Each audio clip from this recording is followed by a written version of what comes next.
What's the good word, man? Welcome back to No Cap.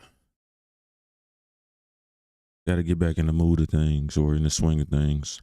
I said, but it's one of those situations where, boy, got to get in the groove and fill it out. Real interesting situation though. All right, so story time. Have you ever talked to somebody and immediately noticed the intelligence gap? That's a that's an awkward situation to try to maneuver through, where you talking to somebody, interacting with somebody, and then it's either you say something and you see in their face that they didn't register, that make you repeat yourself, or they make you expound upon what you're saying, or they say some that's just so stupid you just, and then the light bulb comes on and you just like, you you stupid, ain't you? I'm gonna need some opinions on like how you supposed to deal with that, right? What do you do in a situation where you're in the middle of a conversation and it's very abrupt? When I had this realization, I'm just like, you're not very smart. I I think the polite thing to do is to bow out, but when it's real abrupt, it kind of makes it kind of awkward trying to like just end the conversation there, where somebody will say something and I'm just like, yeah, all right, good luck. You know what I'm saying? But kind of happens often where I don't try to be rude to anybody. I don't want to insult nobody's intelligence. Don't want anybody to feel less than. Don't want to hold anything over anybody's head. But maneuvering through life, you just feel like a lot of people that you come in contact with feel like they're smarter than what they are. Feel like they know more than what they actually know. Even if they don't know shit, they just carry themselves with that arrogance. Like, yeah, you don't know what I know. And having these conversations with people is just like, you don't know nothing. You just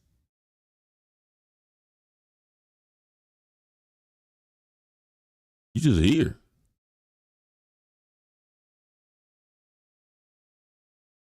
That's a uncomfortable conversation all the way around. And it's a tough realization because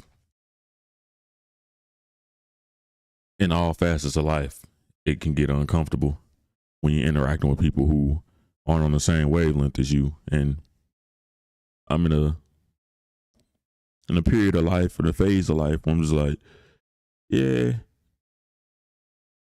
if you're not where I'm at, I got to leave you. And in the spirit of transparency, I got to tell you why I'm not messing with you. Like, so I'm trying to figure out how to, get what I'm saying? Trying to tell people, yeah, we really shouldn't be interacting with each other. I'm like dual credit AP courses, and you, it feels like you should be on your third lunch of the day.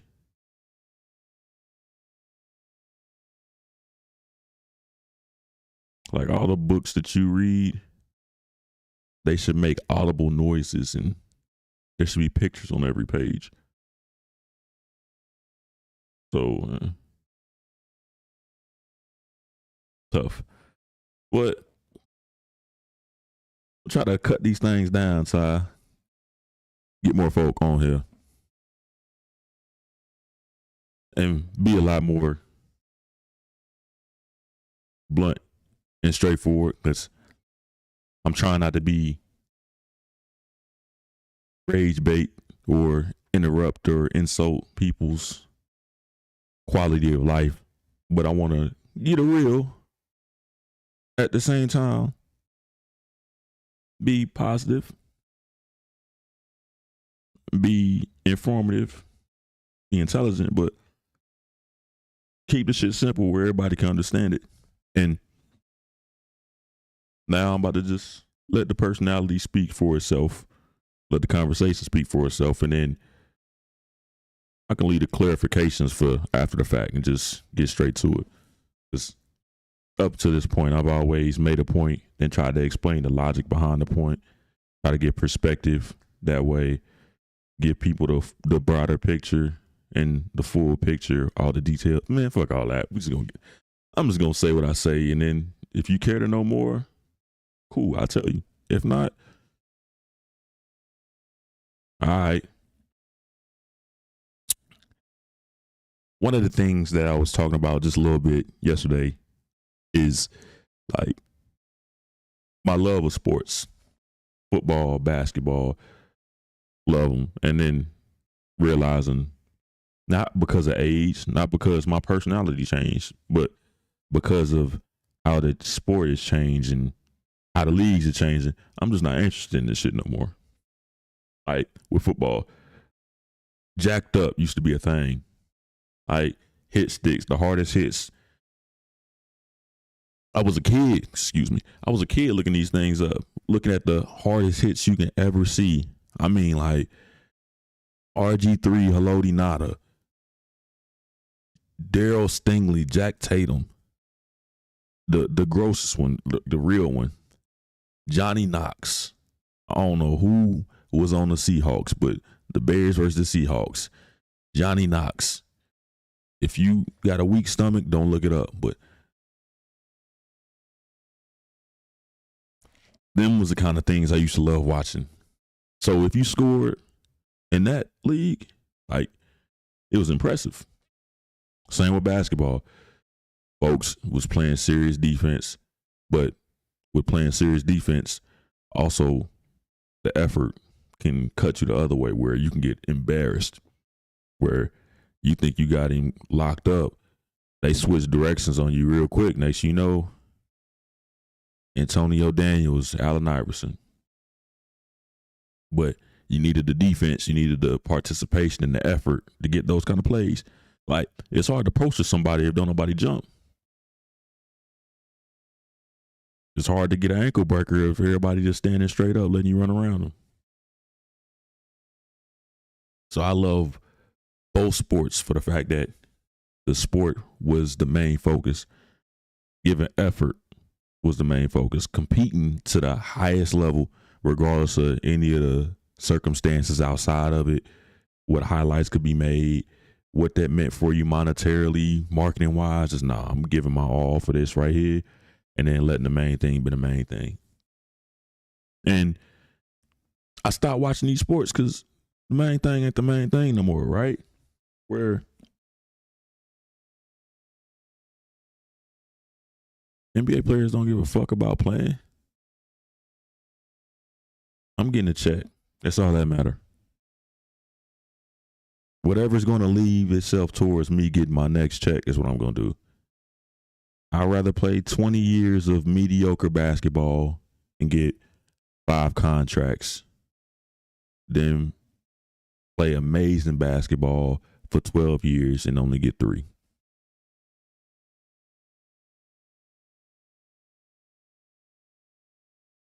Hate to say it, sucks to suck, but it is what it is.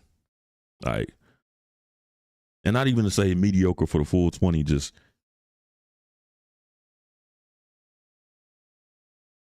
if I were to describe it, folks would rather be Chris Paul than be Isaiah Thomas. I'd rather play for 21 years, have some high highs, have some low lows, but just be here the whole time rather than be the man the entire time I'm there and then had to go. It sucks to suck, but because the money is the main thing and not the basketball, it's hard to watch. Football the same way. We trying to keep these players as healthy as possible. And not because we care about them in the long term, just for the fact we don't want to get sued. It's about the money with football too. We're not going to give them guaranteed contracts because We can save money by not guaranteeing them. But if you guarantee the contracts, they can get hit all they want. Folks would deal with CTE if it meant that they was going to get all the money off their contract. So the big hits wouldn't have went nowhere. But don't want to pay you. So we're going to give you this concessions where you don't got to get hit. Water down the product. Fans love points. Like, we heard that in both sports. So the leagues have changed the rules to try to make it more offense, more friendly to the offense. NFL scoring went down because you made it easier for the offense, which means you get lazier offense, which means you get less offense. NBA, they doing everything, let the scoring go up. We're going to make the pace faster. We're going to call more fouls. We're going to call less infractions, less travels, double dribbles, carrying. We're going to call less of that. So folks scoring 140 points a game, and unfortunately, nobody gives a fuck. 140 of the most unentertaining, useless, mundane, Control-Alt-Delete buckets you'll ever see in your life, where everybody's playing the same, everybody looks the same. There are YouTube videos, Instagram Reels, YouTube Shorts, TikToks of trainers doing the same shit, just not on the NBA floor, and it looks exactly the same. So why would I watch y'all do it? I can watch the people who taught you how to do it. So we made the NBA more offensive, and now less fans are watching, because now we just watching a whole bunch of mediocre players score a bunch of meaningless buckets. The only way 140 to 143 is entertaining is if both teams are giving it 100% on both ends and just cannot be denied. But when you watching folks just run up and down the floor, it's not as entertaining. And that's my rant about sports. Like, I don't give a fuck about my two favorite sports anymore, because the people who participate in them don't care. The people who control it don't care. So why should I care? But with that whole rant, had to get this shit out right. Because when you're passionate about something and then you watch it just go to shit, this is like, nobody even cares what I want as a fan, even though the way you get paid is to entertain me as a fan. So when a lot of us just stop watching, one thing about the sports that is underestimated, undersold, and underemphasized is it's real hard to get somebody to care again after they lost interest. Like, once you just stop getting a taste for certain foods, like, yeah, I'm not eating that anymore. Same with a show. When a show loses you, perfect example, The Walking Dead. When folks stopped watching The Walking Dead, they never came back. Everybody used to watch The Walking Dead. And the crazy part is, if you talk to anybody who ever watched the show, everybody will give you a different point at which they was just like, I'm not watching that shit no more. For different reasons. Everybody was interested in the premise of the show. It was entertaining. And then they just reached the point and they was like, yeah, I'm cool. And never double back.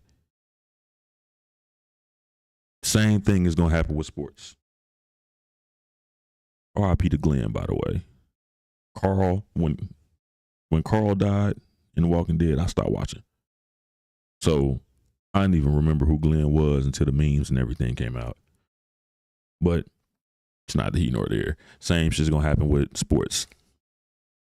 But the conversation of the day is the problem with that, where the numbers are saying that people are still tuned in, but the people who are tuning in, they're not fans anymore. The people who are tuning in now are sports gamblers. That's an entirely different client base right there. When you're passionate about something because you're genuinely interested in it, you'll take the good with the bad, the ebbs and flows, the good times and the terrible times of the sport, because not just the theater, but the athleticism and the entertainment value means something to you. When you sports betting, man, I don't give a fuck how you do it. Nigga, reach them numbers. This man Ja dropped 35 points tonight. I don't care. Did he make more or less than 2.5 threes? And to the certain folks that measure this number, all they see is shoot. We had one person in this household watching before. We got one person in this household paying attention now. But they not watching, bro. They're checking in on the app, Bleacher Report, NBA app, NFL app. Shoot, was Patrick Mahomes over or under 18 completions today? They checking in for that purpose and that purpose only. So if he made it, we out. We good. Made me some money. You did what you were supposed to do. If you don't make it, can't stand this nigga. And we got social media, so I got the opportunity to tell him I can't stand this nigga. There's platforms everywhere. So in every platform that I have, I'm going to tell the world, I cannot stand this nigga. Because he didn't make me my money. I made the analogy before. You turn in what used to be role models and like celebrated heroes. That's what sports characters and athletes were before, is celebrated heroes. People that are put on a pedestal for their abilities. You turning them into the dealers at a casino. Nobody gives a fuck about the dealer at the casino. All I know is if you make me my money, you all right with me. I don't care what happens to you outside of this. I don't even acknowledge you as a person, honestly. I have no investment in your life whatsoever. Are you making me money or not? If you lose me some money, I can't stand you. I'm going to hate you. If I see you out and about, I'm going to talk bad to you because you lost me some money. And players are starting to feel that just a little bit. And just a little bit. And it's making them uncomfortable. Jaylen Brown, he's either the president or the vice president of the NBPA, which is the Players Association. He's like, man, it's uncomfortable. Fans are hitting us on social media. They talking crazy to us at the game. Not, you suck and I hope you lose. Nah, bitch ass nigga, why you ain't grabbed that rebound? You under 5.5. You just fucked up my parlay. I'ma kill you if I see you.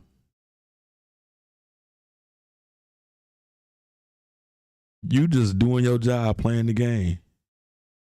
The game plan was for you not even to rebounds, for you to play defense and leak out on the break. So you executing the game plan. You entertaining as you expected to. But because you not knowledgeable of what the overs, unders are, what the prop bets are on you during this game, there's some hate out here for you just waiting on you. So you have to be conscientious of what the prop bets are, what the expectations are of you from bettors, which is a lot more specific than what the expectations are from a fan. When you're dealing with fans, the fans just want you to win or they want you to lose. I can't stand the Celtics. I hope they lose. Cool. I love the Celtics. I hope they win. Cool. That's not the same amount of pressure as, hey, boy, you better get 22 points, 8 rebounds, 4 assists, 2 steals, and you better be the first one to score in the game tonight, or I'm on your ass. Like that. The pressure is different. Like, that's an outrageous amount of pressure. That's, I don't know. Hey, good luck to you. But that's what the NBA wanted, right? You replaced the fans and what the fans wanted with Money. The sports betting partnerships. Every podcast that you see, these are people who are supposed to be buffering the game and ancillary partners, tertiary voices and influences on the culture of the game, so to speak. They all sponsored by the same people who are watering down the game on accident.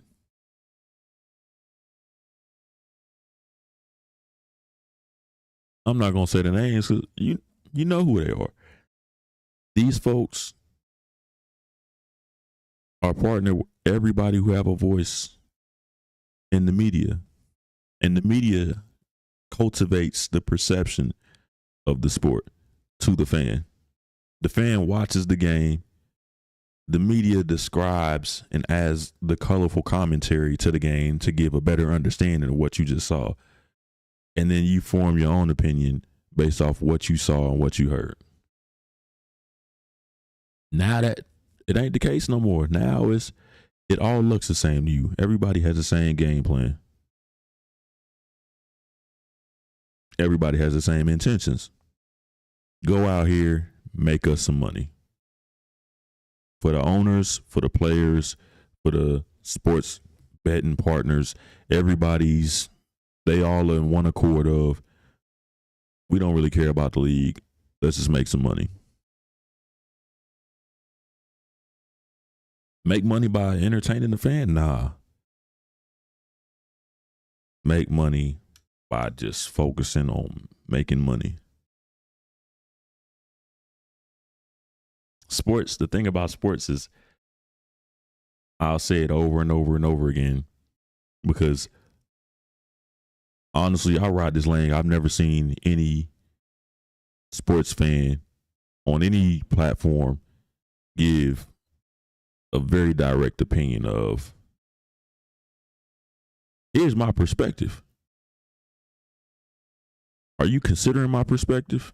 Do you understand my perspective? I'm more informed than you think, more intelligent than you think. I'm more aware than you think. I'm more invested than you think, but I'm also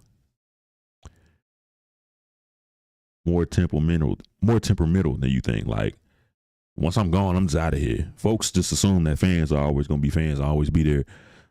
Nah, I'll get up, lose interest, and then just be gone. I love it, but when it becomes something I no longer recognize, I'm out of there. I mean, think about it, man. We in a world where the divorce rate is at an all-time high. And you think folks is willing to stay committed to you and your broke-ass jump shot? Or they going to stick with you and your team that ain't been able to run the ball in 38 years? Nah, bruh. Folks are only here for the money. The owners are always here for the money, right? We being what we always were. That gives a little insight on where you stand. The players are becoming more like the owners because they taking ownership of their career. Shoot, if it's just about money to y'all, it's only gonna be about money to me. Not about entertaining the fans. The owner's supposed to take care of the players who's supposed to take care of the fans. But if everybody's just out for their own, it's going to trickle down. Because now the fans like, man, we don't give a fuck about what y'all playing no more. I don't care if I never watch another basketball game ever again. As long as it's happening somewhere and I can log in through an app and make my wagers on it, cool. Because it's no longer about the sport no more. It's about an opportunity for me to make money. And that is the new lottery. Sports betting is taking over. Like, it's a disease, bro. Gambling. The crazy thing about gambling, right? Like, you hear all of these sports betting companies tell you, hey, if you or somebody you know has a gambling problem, call this number. What other addiction in the world do people just go, hey, man, you got a problem? Hey, just call us. No. It's treated with a sense of urgency. Deal with this right now or it's going to ruin your life. Sports betting isn't treated the same way. It's, hey man, you can make some money. But if you got a problem, man, hey, call this number. You marketing something that could be an issue, but you're not marketing it as something that could be an issue.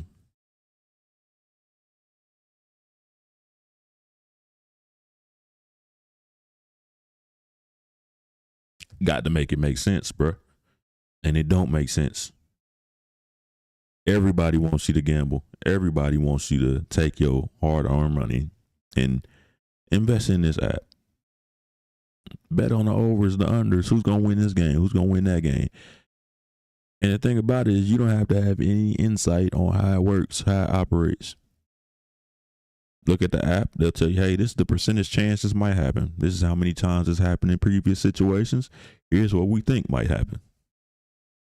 Or if you don't want to look at any of that, this person right here says bet these things, and you can just tap that, put your money into it, and walk off. You financially invested, but you're not personally invested. That's the thing about business. Is one of the sayings is you never mix business with pleasure. Make my money, just make my money. I don't care how you do it. Everybody's pimping this shit. Like, all parties are pimping what used to be for entertainment.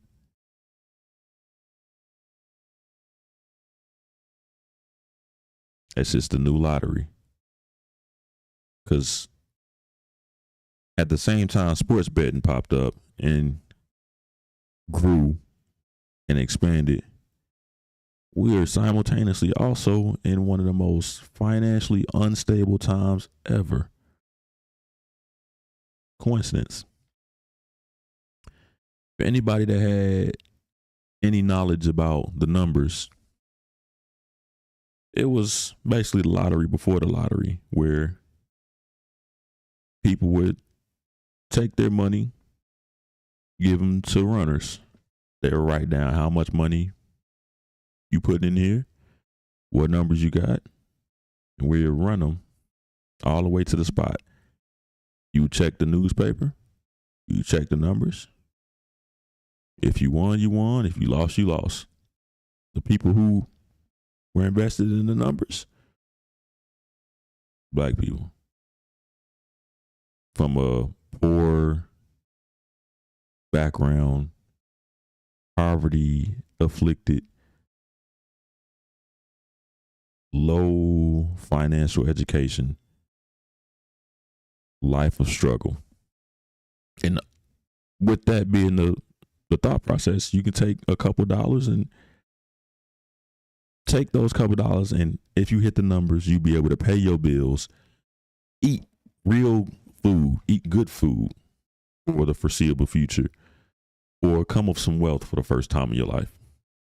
So you play the numbers from a sense of desperation, from a place of desperation.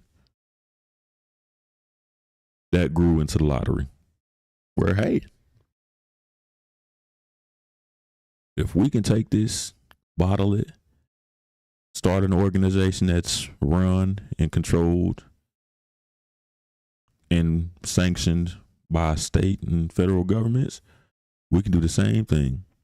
We can take people from all around, have them invest in their cards, collect the information in local places, gas stations, grocery stores.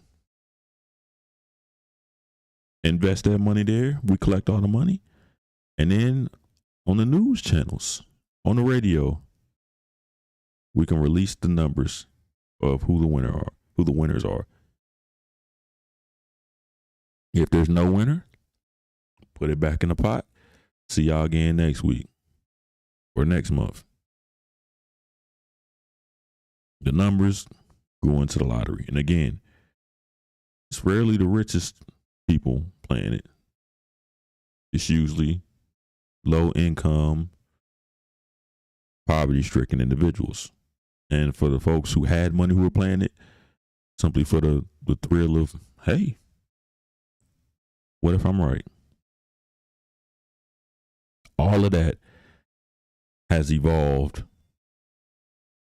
and now put sports in a headlock because the numbers grew into the lottery, and the lottery has now evolved into sports betting, where it was a little bit of a thing when you're dealing with Vegas, being able to gamble on sports, having bookies, Atlantic City, in areas where there are casinos, the mob, who basically just took numbers and you get it. And now the same things happen where the bookies and all of those folk, we're going to take your idea. We're going to state regulated and federally regulated, and we're going to do it through public spaces and public forums. Once we can tax it, it's all right. Remember that. In America, it ain't nothing all good until we can tax it. Once we can tax it, it's all good. Once we figure out how we can get our piece of it, bet everybody can sports bet now. Who's sports betting? Majority of the folk are people of low income or people who are gambling from a space of desperation. Not desperate as in this is all I got, but desperate as in, man, I could really use this money. And that's the worst space to gamble from. And in the social media space, they got folk with money who are endorsing it, who are sponsoring it, who are advertising it. So folks who don't need for money, doing it for the thrill. Gambling becomes an addiction out of that situation. When you get addicted to the dopamine release that you get from winning or from the chase, that's when it becomes an addiction. So you got addicts influencing people who are desperate. Bad situation. Don't believe me? Rappers. A lot of them are drug addicts. Who do they influence? Majority of the time, kids with no other influences or no other role models in their life. So you got addicts influencing people coming from a place of desperation. Of course, that's going to work out well. And I don't want to belabor the point, right? Because you can Google this shit for me. You can learn the history on your own. We can go back and forth, have a conversation. You teach me, I teach you. But no cap, I'm involved in this, and we're gonna speak more real. I'm gonna try not to curse because who knows what the rules of YouTube are? Who knows what the rules of Google are? Most of the time, you don't find that out until it's kind of late. But the same process already happened already. We're running numbers. Bet. Y'all doing this unbeknownst to us. I bet cool. Y'all gonna go to jail for it. Let me catch you doing it. All y'all going to jail. Then the powers that be are gonna take your idea. We're gonna regulate it and run it through our systems. Figure out how we can get our piece of it on the front end and the back end. Whew. Now everybody can do it. Yeah, you're in jail for it, but now we're doing it, so it's all right. Same shit all over again. Bookies. Y'all betting on what? Y'all think what's gonna happen? Bet, let's run that illegally. You going to jail. Now, we can figure out how each state can regulate it and how the federal government can regulate each state and how we can all get money off of it. It's cool. Again, in America, if they can't figure out how to get their piece of it, it's not going. That's why weed is only legal in certain states, because we have to find a way to get our money off of it. If I can't tax you specifically for growing it in your farm, or if I can't tax you because you don't have farmland, you just growing it out your house, or if you getting it shipped in and you don't even grow it yourself, these are three different situations. So I can't tax all of y'all on that. So you know what? Whoever lives in this state, I'm just going to tax all of y'all because I'm going to give you the ability to do it. Whether you smoke or not, I'm going to tax you because now I'm giving you the ability to do it. So now it's up to you whether you smoke or not, but you're going to pay me to smoke. Same shit all over again. If they can get their money off of it, cool. If not, it's over. And I'm about 40 minutes, man. I don't want to belabor the point too much, but I wanted to send this to myself because I wanted to be able to say this to give some kind of context to what's going on and why I call sports betting the new lottery.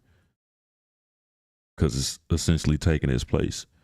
The lottery is eventually, believe me, the lottery is going to die out. There's going to become a point in time where nobody gives a fuck about it, so nobody's investing in it, so it's going to fall off. Cigarettes used to be the shit. Addictive. Figured out how to make money off of it. And we cool off of that. Alcohol, like moonshine. Moonshine used to be the shit. Illegal. To figure out how we can get our money off of it.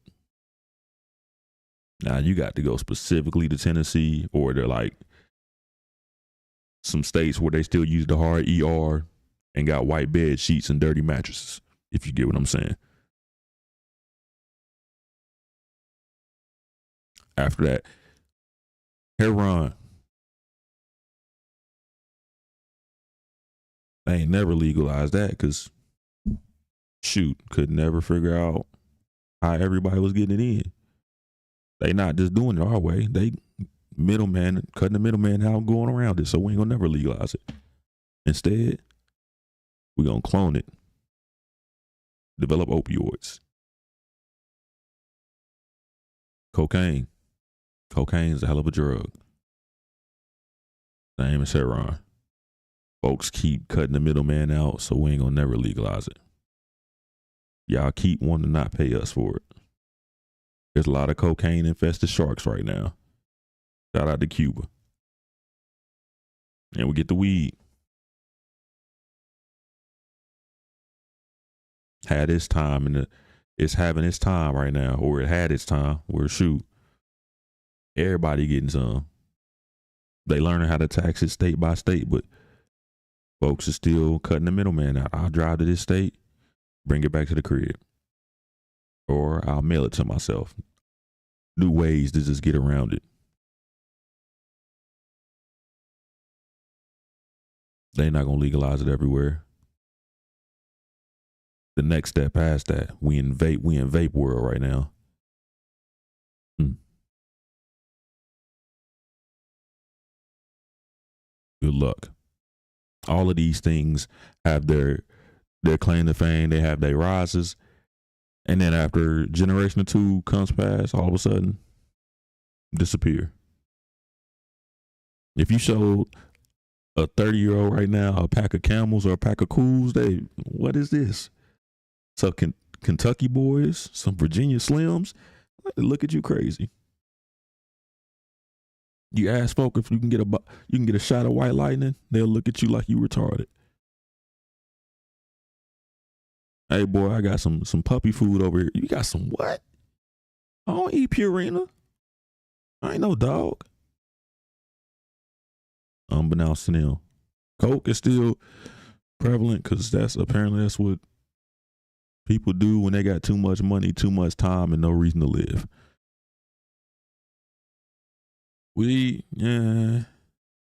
It's here or there, but now folks is too lazy. I don't want to have to buy it, grind it, roll it up, and do all. Nah, just buy this vape, charge it, and be all right.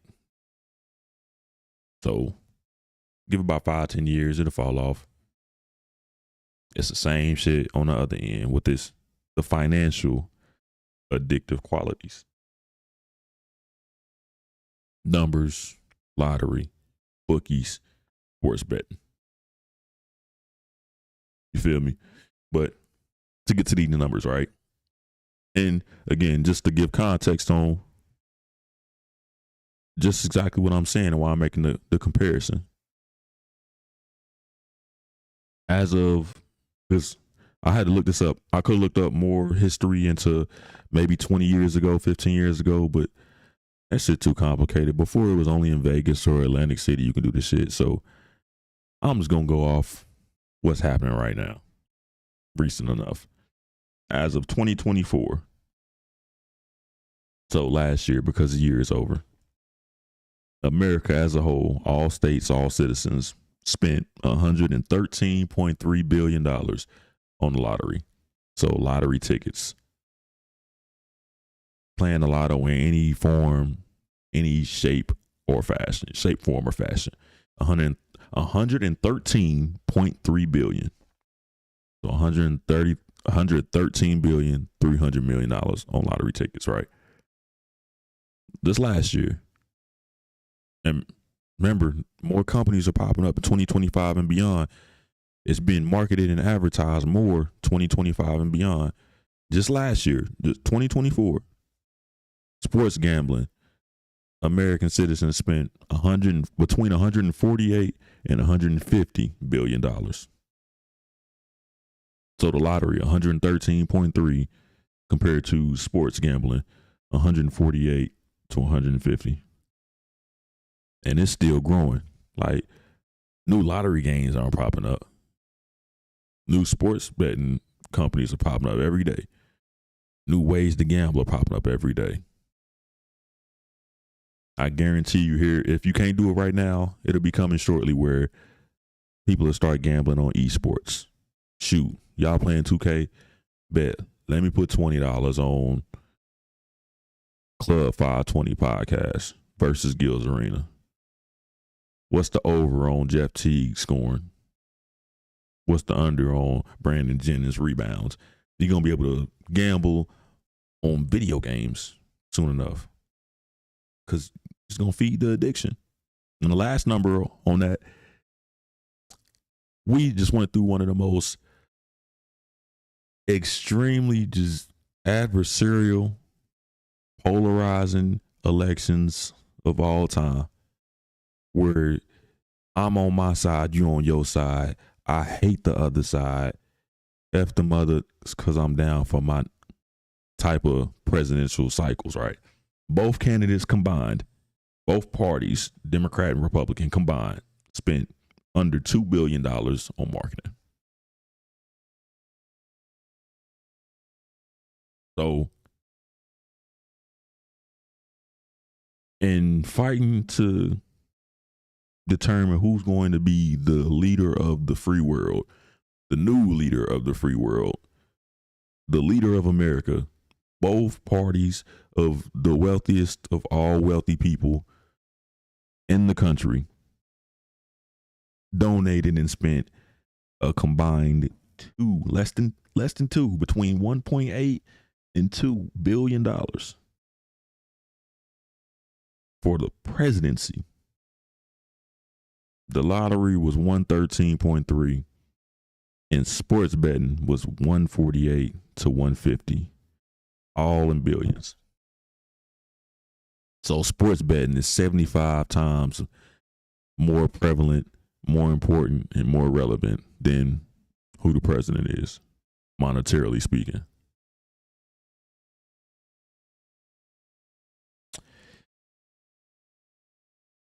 Fucking yikes. But, I mean, nobody's going to care until you're forced to. It's the same with all the other examples I gave, right? When you're dealing with addictive situations or addictive substances, and in this case, the substances released internally on your own accord. Every single one of those situations I named, nobody stopped just because they chose to stop. Things got so bad and things became so detrimental that we were all forced to stop. So, that being the case, I wonder how this is going to play out.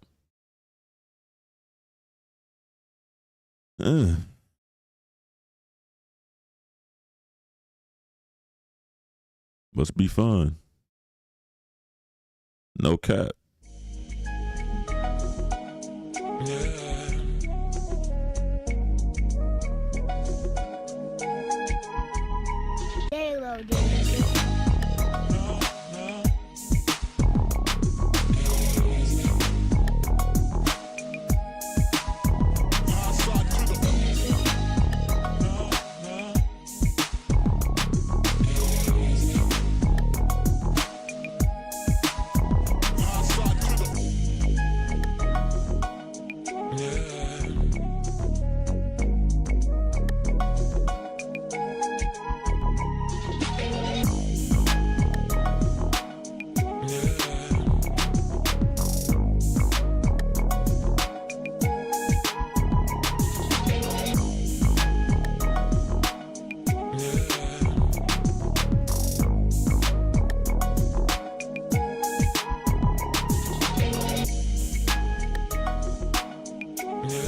Yeah.